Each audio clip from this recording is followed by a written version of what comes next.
Good morning. Good morning, Your Honor. David Weisbrod for Dustin Halstead. And if I could reserve 3 minutes, please. This is an appeal from 2 convictions resulting from a tragic traffic accident in Lakeland, Florida in July of 2014. And that's, in fact, the essence of the case, is that this was an accident due to negligence. And as such, the evidence does not support either of the 2 convictions sustained below. So, count 1 was vehicular homicide, which at its core requires proof of reckless driving by the defendant. And reckless driving is not ordinary negligence. It's something above and beyond that. And the cases talk about willful and wanton disregard, a conscious indifference to your consequences, or intentional and purposeful behavior in the way you're driving. And the ultimate question is, was there evidence of that sort of behavior by appellant on the night of this accident? So I think it's best to start with, all right, what is the state's best case? If we're looking at in this instance, let's do a de novo review, look at the evidence in the light most favorable to the state. And so what we have is Mr. Halstead was driving in a construction area. He knew that he recognized as a construction area before he actually entered it, at about 50 miles an hour or something like that? 40 miles an hour at the absolute top. Okay. The best estimate of speed was between 34 and 40.4 miles per hour, and it was a 40-mile-an-hour zone. There was no reduced speed. And the biggest factor in the factual pattern is his admission that he dropped a cigarette, took his eyes off the road for about 6 seconds. And the judge thought that was such a long period of time that there's a great likelihood that you're not going to keep going straight. As you're looking down for 6 seconds, your car could veer. Then he has this impact, and he thought it was a barrel after the fact. He'd been drinking 4 to 5 drinks during the course of the evening, but the judge didn't consider evidence of impairment because there wasn't any hard evidence of actual impairment, just his admission he had 4 to 5 drinks sometime between 9 and 2 a.m. And the man that was hit was a 200-pound man. The typical barrel is 30 pounds. Isn't that enough for the jury to say, hey, if you think you hit a barrel when you actually hit a 200-pound man, then let the jury figure that one out? Well, so we have to divide all that into both counts. So you have vehicular homicide and then leaving the scene of a crash that you knew or reasonably should have known involved death or injury. So looking down or being distracted by the dropping of the cigarette is an important element of the analysis. And my suggestion to the court is that it is a classic negligent act. It is not intentional and purposeful. It is a reactive act to a burning cigarette no longer being in your control. But the intentional act has to be that you intentionally drove through a construction zone without looking. It doesn't have to be that you intended to hit someone. The only problem with that analysis is it doesn't go far enough, because the question is, if you assume for the whole 6 seconds he's not looking, and remember, the first estimate was 30 seconds. It's very unsure, but I agree. We have to accept that when they sat him down in that statement, if we're not going to suppress the statement, which is issue 2, we have to go with 6 seconds. But it's clearly a very uneven type of estimate by appellant. But it is still based upon the instinctive reaction to where is that burning cigarette. And I guess the best way I've thought to try and compare and contrast that for the court is in looking at the cases where we have findings of no vehicular homicide versus findings of guilt. And so the 2 that I'd like to just focus on are McCreary and Demoa. And both these cases appear in the briefs. And the state relies upon McCreary. And so McCreary is a case where someone is driving at the speed limit, as is appellant here. They approach an intersection with a stop sign, and they run that stop sign, and forcefully enough to T-bone another vehicle, send that vehicle flying over, I think it was 3 lanes of traffic. And the court found that that was the type of reckless behavior that supports a vehicular homicide, ignoring that big red sign. Demoa, young lady from Britain, is driving on the interstate because her passenger was way too drunk to drive. She'd had some alcohol, just like appellant here, and lost control on an exit ramp curve, hit a pole, hit the median, flipped over, and unfortunately her passenger died. So what's the difference between those two type of behaviors? On the second case, it was a question of speed at the exit ramp? Some excess speed, but only 14 miles an hour over the speed limit. So not like these other cases where people are going outrageous miles per hour in their driving. So in McCreary, we're all taught from the beginning when we start driving, and we all know from common experience, red is danger, red light, red stop sign. Violating that very basic concept is a bad, bad thing to do. It is a reckless act, and that's why McCreary supported vehicular homicide. Demoa is life happens to you sometimes when you're driving. You're on this exit ramp, you're from a different country, it's late at night, you're doing the best you can, and then the next thing you know, you're literally upside down, and your passenger is deceased. What happens here is much more akin and similar to what happened in Demoa. And I appreciate the argument, but is it akin to that case when you add all the factors, and those factors being it's 2 in the morning, there's drinking involved, although apparently no allegation of intoxication. There are lighted barrels. There's, I don't recall if it was a paver, a big piece of equipment, a big movable truck or paver equipment. You don't have excess speed, but then you have taking the eyes off the road for at least 6 seconds seems to be the best case scenario for your client. So when we look at the totality of the circumstances, why is that not enough to go to the jury? Because I agree with you. You can take a look at individual aspects of it, maybe even a combination of a couple, but when you look at the entirety, why is that not enough for the jury? It's very much the facts in Demoa. Late at night, with some alcohol consumption by the driver, although she was far less inebriated than the passenger who had been driving earlier that night, not relevant, on a interstate exit ramp which is lit.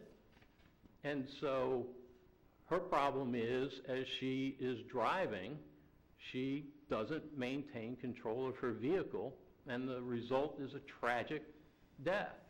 It's the same here. It's at night. Yes, he had alcohol, which is a factor the court may consider. However, this case is very much like the WEB case that we cited in our brief, where the driver had had somewhere between 3 and 5 drinks, but was not impaired. And the court on appeal found that that was not sufficient for vehicular homicide under the facts and circumstances of WEB. In this case, 2 bartenders testified at the places that the appellant had visited on that night. Both of them experienced, had been on the job for a while. Neither one said that Mr. Halstead was the least bit impaired. And all of the circumstances support that. There was no evidence that we typically see of slurring of speech. There was no stumbling. There was no difficulty in completing his tab at either of those locations. In other words, all the circumstances show, yes, there was alcohol involved, but like Demoa, not a participating factor, not a contributing factor to the ultimate result. But in Demoa, as you say, that's a exit off the interstate. Our case involves a well-marked construction zone. How should we factor that in to the analysis? Had 6 seconds in a well-marked active construction zone. Well, there's no evidence that there were reduced speed signs, which we sometimes see, again, from common experience in construction zones, or, to alert us to the fact that this is a highly worked area, be careful. We have no evidence of that. Secondly, the speed, which we all know is not solely determinative, but a very important factor. The speed is a normal speed. It's under, in all likelihood, under the But speed limit. He admitted he knew he was entering a construction zone. Yes, there's no And then dispute. there's some inconsistent statements. Didn't he say he hit a barrel, and then he said, I don't know what I hit? He's told two different stories of what he hit and whether he knew he hit something. And I think the judge went off and said, well, if he said he wasn't looking, how would he know he hit a barrel? So he must have been looking. So, I mean, the implication is maybe he knew he hit a guy, and maybe he knew he might be under the influence, so maybe he would go sleep it off and turn himself in the next day when the news reports came out. The problem with that conclusion, it's not supported. It's just an observation. It's just speculative. It's not supported by the evidence, because there was a passenger in that vehicle who also testified that upon hearing the noise, she looked up and did not see a person, did not see a body. As to the appellant's statements, the state relies on this on page 94, but it's important to read from, and this is the transcript of the recorded statement. I think it's important to read it a little fuller and a little more context. So the officer says, and yet you still thought there might have been a chance that it was somebody else that drove through and hit the cones and hit the guy. The appellant responds, probably not. The officer continues, all right, I'm sure by now you've realized that from this you were involved in a crash. We know that, and you know you were involved in a crash. He says yes. The appellant says yeah. The officer, up until this point you thought it was just construction cones. Yes. Up until the point of the interview, he thought it was just construction cones. So again, if we're looking at what can a rational jury think at this point, at the time of this interview, well after the accident, and despite having been hectored during the course of this interview by all sorts of allegations, why did you leave? Don't you know this was a crime? Your expression's giving you away. We don't believe you. On and on and on. At the end of that interview, at R95 in the record, he still thinks he hit, up until that point, a cone. And that was all argued to the jury, correct? Yes. There's no reason why it was excluded. It was all admissible, the pros and the cons, everything that he said earlier, what he said to the other, to the passenger. The jury got to figure this all out. Well, but we of course think that the motion to suppress should have been granted, that statement should not have been admissible because of the circumstances under which it was received. That's your second point on appeal. That is. Okay. And I don't know how we're doing for time. You're up to about, you're almost up to 13 minutes. Okay. The one question, based on what Judge Valenti just asked, was it clear that it was a cone, or it might have been a barrel, or multiple barrels and multiple cones? Do we know? I think it's a combination of both. I think he said cones, and in the question in the interview was cones, but I think it was more likely barrels. There was talk about all the barrels being crushed, and of course it was the barrels that are the heart of issue 3, in which we claim should have been maintained and preserved by the state, but was not. As I understand the setup at the construction site, it was, the road goes straight, then there are the barrels that direct the traffic over to a lane, then it's blocked, and then it comes back over? I don't believe so. I believe they're cutting in the center lane of Florida Avenue in Lakeland, and they just have that blocked off. And so the lanes are open. I thought there was something about tailoring the lane with the barrels. I think when they are moving the truck after Mr. Kelly has finished his concrete cutout and they're moving the truck, that's when the barrels are being moved down to the next site. And what's important, quite frankly, about that is that Mr. Kelly testified that he was on the far side of this big box truck. And the last he saw of the decedent was he was moving these barrels or cones. Again, the terms are sometimes used interchangeably by the witnesses. And he did not see the accident. And so the important point there is the state, as an additional circumstance, tries to rely upon the fact that the decedent was struck in the lane of traffic, or struck in the construction zone and not in the traffic lane. From the record, that was unclear, though. Absolutely unclear. So did your client, does the record make clear, did he miss moving over and he went straight into the barrel area, or I couldn't tell from the record how exactly he entered into the construction zone. Well, there's no evidence that he did. Well, he hit barrels, He so hit- he may not have moved over very far, but did he miss a move over, or and he was just going straight? I don't think Or we that's... don't know. I don't think that's something that the evidence fully Okay. establishes. And there's also the fact that there was a pickup truck that was seen by witnesses leaving the scene early on, a big black dually pickup truck, which fit the description that Mr. Kelly initially gave, and then he changed to say it could have been the appellant's Jeep, even though he didn't recognize the large tire on the back that was very evident on the Jeep. The point, however, is that this pickup truck could have also hit the barrels. There was no evidence to refute that fact. Well, they which is- found DNA on your client's vehicle Correct, that matched the decedent. which the defense expert explained how it could have gotten on there through a Okay. transfer process. And that was all argued to the jury. There's inconsistent hypothesis. There's no conclusive testimony one way or the other. It's just a bunch of facts that could be read one way, could be read another way. But if you're applying the circumstantial evidence test involving a reasonable hypothesis of innocence, then the exact scenario that the court has Right. described does not allow for... Do you think the state agrees this is a circumstantial evidence case? They do not, but that's why we're here, because we're arguing points. Fair enough, fair enough. Am I at the limit? 30 seconds.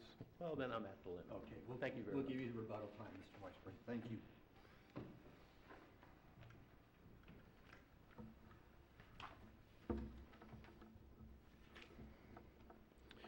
May it please the court, I'm Will Stone representing the state.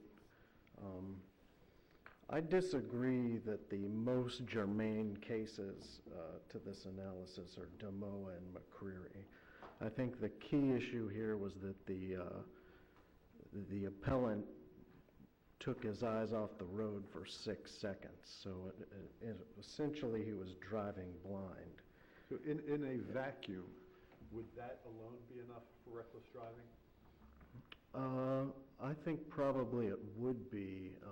If you look at the Inocencio case, which I filed as supplemental authority, the only thing that the defendant did wrong in that case was he tried to pass the car in front of him in a heavy fog, and it was a legal passing zone, no evidence of speeding or intoxication or anything like that, and he collided with an oncoming motorcyclist. In that case, the fifth DCA, I believe it was, reversed a dismissal of the charges. Also in the Cahors case, you had some alcohol consumption. I'm sorry, did you say the state, the court? There was The appellate court reversed to order dismissal or reversed a dismissal? for reversed a reinstatement? dismissal, Reversed a dismissal. finding that it was That's the a Fogg jury. case. Correct. The motorcycle getting hit. Mhm. I got you. And in fact, the motorcycle, I think there was evidence it was speeding. Then in the, Tell me why it's not ordinary negligence when he's driving. Cigarette falls in his lap, and I'm trying to find a flaming cigarette somewhere in my lap. well, How do I go from simple negligence to recklessness when I'm trying to find a burning cigarette in my lap? I think if you dropped a cigarette, and I don't think it was his lap, I think it was the crack kind of between his seat and the console, or the seat and the door. If he took his eyes off the road for maybe a half second or a second and hit something, that could be negligence. Or, if he immediately kind of pulled over to the shoulder to look for it and stop the vehicle, that would be, I He think, made a conscious decision not to pull over, to keep driving through the construction zone without looking. correct. That's more than negligence, according to the jury.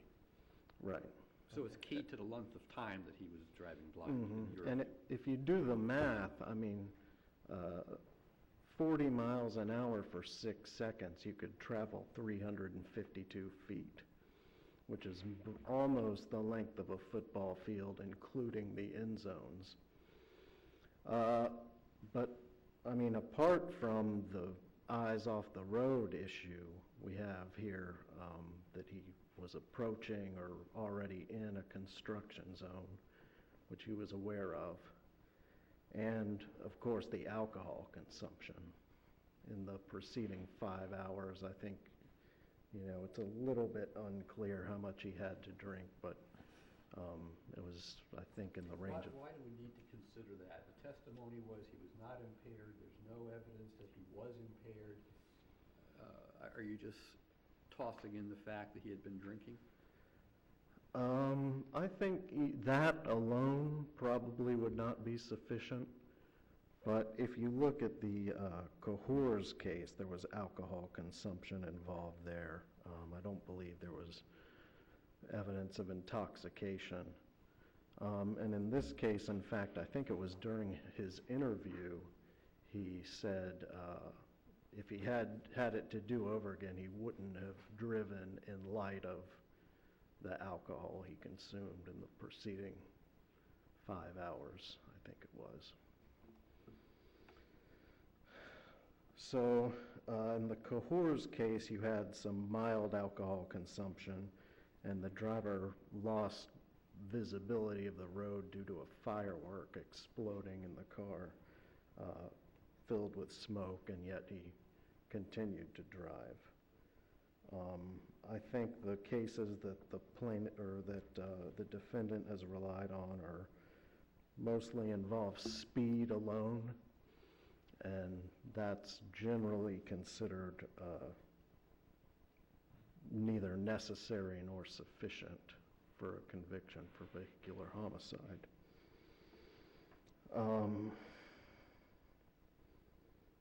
This is not a circumstantial evidence case.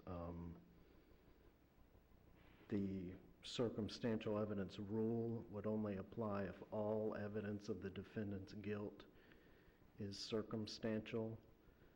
It would not apply if one element of the crime is entirely proven by circumstantial evidence. Here we have direct evidence that a person was killed, that it was that the defendant was the one operating the vehicle, that he did so in this area. That's element 2. And I think even recklessness there's direct evidence of that. His statements that his eyes were off the road for 6 seconds. Fact that he knew it was a construction zone, and the alcohol. I think also, you know, the fact that he left the scene, even if he thought there was only property damage, you still can't leave a scene with property damage. So I think that could reflect consciousness of guilt. As to the leaving the scene, you argued in the brief that a significant factor was the finding of DNA material on the hood of the vehicle. But I don't see how that helps the state's case, because it doesn't sound like he would have seen that material until he at some point stopped the car and took a look, if he would have even recognized what it was. So how does that factor into the leaving the scene? Well, I think it's important to know that the standard for leaving the scene is knew or should have known that there was an injury or death. If he didn't see the victim because he was... He testifies or admits, and the female in the car with him indicates they did not see a body. They did not see the impact. In fact, he's looking down at the point of impact. There's no body that hits the windshield, which we know in some other cases exists. We've got a construction zone, and we know he has hit barrels or cones or some combination. So how does a jury conclude that he should have known it was a body he hit as opposed to a barrel, when there was nothing visual to indicate that based on the evidence that we have. But we know there was a striking of one or more barrels. Well, the barrels weighed 28 pounds. The victim... Which is still pretty heavy. It's not as heavy as a 200-pound man, but it's going to cause some damage when a vehicle hits it at 40 miles an hour. Mhm. So what leads a defendant to know or should know that in fact he hit a body as opposed to one or more barrels? Well, if the victim's DNA was on the hood, then presumably some part of his body had to be up there. If the only reason... But the defendant's looking down. Right. And the girl is looking at her phone. Right.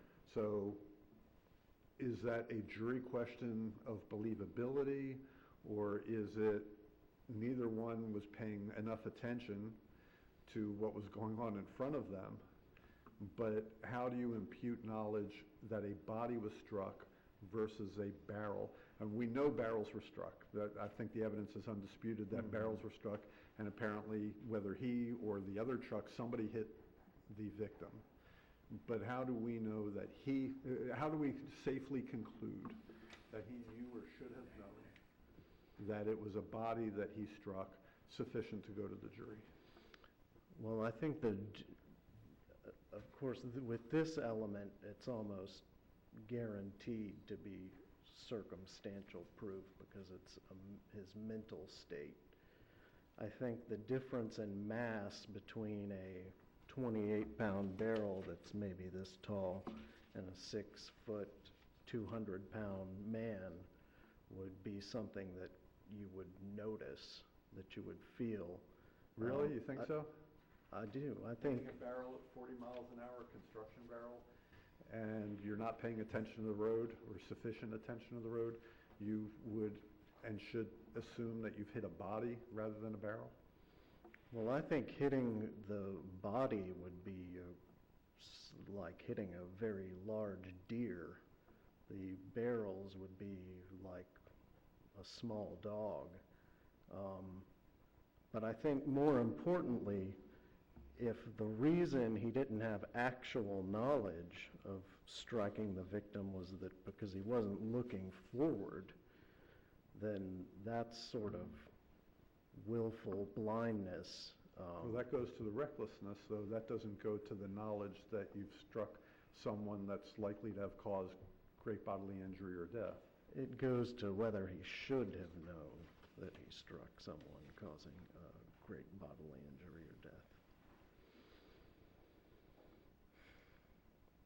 He would have known if his eyes had been looking ahead.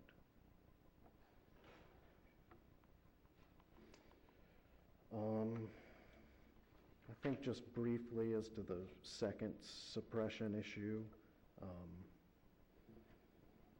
it's a mixed question of law and fact, de novo as to legal conclusions. The factual findings are entitled to deference. The parties agree really on the law that it's the 4 Ramirez factors.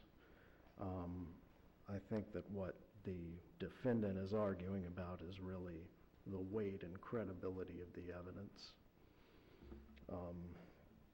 Certainly there was testimony from the officers that he was told he wasn't under arrest. He rode to the station in the passenger seat. The interview lasted about 30 minutes and he was released to the custody of his stepfather.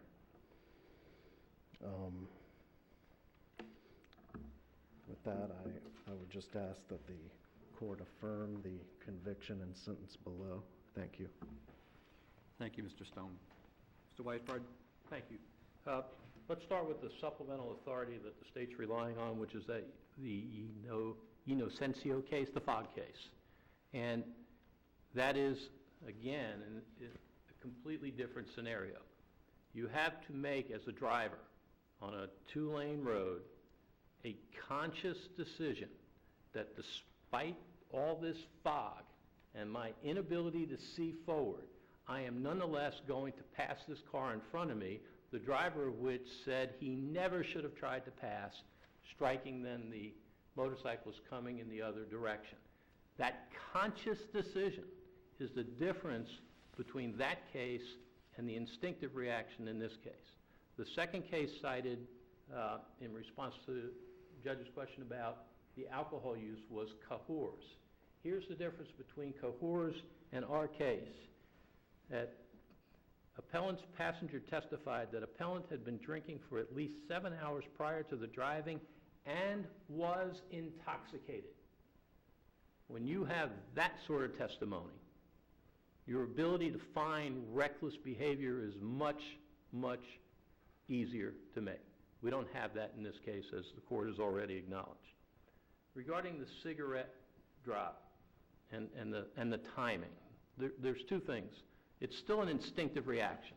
Again, the difference between the driver running that red sign, ignoring the fog, and reaching down for the burning cigarette. And two completely opposite factual circumstances. Secondly, it creates a catch-22, I believe, for the state. Because if, in fact, you accept the notion that during the entirety of that time, the appellant is not looking down, then he doesn't know what he hit. And then the evidence of whether or not he knew or should have known that he was involved in a crash involving injury or death is entirely circumstantial. It is entirely consistent with the ruling in Knight v. State by the Supreme Court in applying the circumstantial evidence rule, which applies in situations where the evidence tending to show that the defendant committed or participated in the crime is circumstantial. That's Knight at 1010. That's exactly what we have here. It's a circumstantial evidence case. There's a reasonable hypothesis of innocence. Neither of these convictions are sustainable at this juncture. Unless the court has any questions. Thank you, Mr. Weisbrod. Thank you. Thank you both.